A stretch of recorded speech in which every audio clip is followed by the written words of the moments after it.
Alinsunod sa kautusan ni House Speaker Faustino Bojidi III, minamadali na ng House Committee on Government Reorganization ang pagpasa sa panukalang magpapalakas sa kapangyarihan ng Independent Commission for Infrastructure. Kanina, sinimulan na ng komite ang pagbusisi rito. Yan ang ulat ni Mela Lesmoras.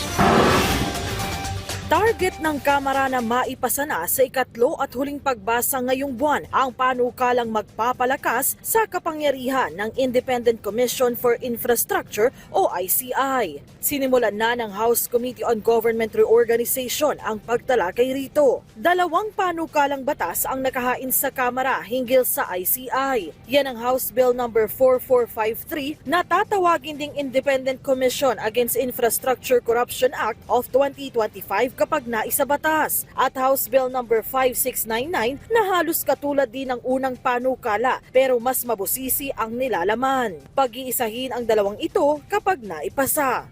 Ito po ay para ma-strengthen natin, mapalakas natin yung ngipin ng ICI.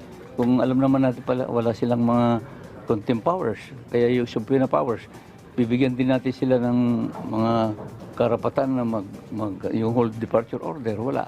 At saka yung direct sana, yung mga kumapapasa natin itong bill na ito, direkta na sila mag-file ng kaso sa direkta sa Sandigan Bayan. Sa ngayon, nakatutok ang ICI sa pag-iimbestiga ukol sa maanumalyang flood control project sa bansa. Ayon kay ACT Teachers Party List Representative Antonio Tino, bukod dito, dapat na ring masiyasat ang umunoy korupsyon sa farm-to-market roads. Kaya't naghain na rin sila ng House Resolution No. 421 para maimbestigahan ito ng ilang komite sa Kamara. Giit ni Tino, malaki ang maitutulong kapag nasugpo na ang umunoy katiwalian sa mga nasabing road project, hindi lang para sa mga magsasaka kundi maging sa consumers.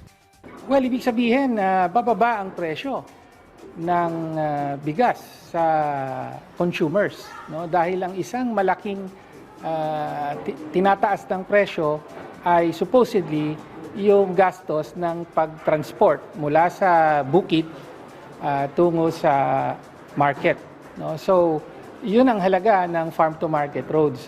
Magpapamura sa presyo ng bigas kung magiging maayos ang logistics o yung transportasyon ng produkto. Sabi naman ni House Committee on Public Accounts Chair Terry Ridon, ngayong buwan, sisimulan na rin nila ang pagtalakay sa issue ukol sa Manila Bay Dolomite Beach Project. Mela Lesmoras para sa Pambansang TV sa Bagong Pilipinas.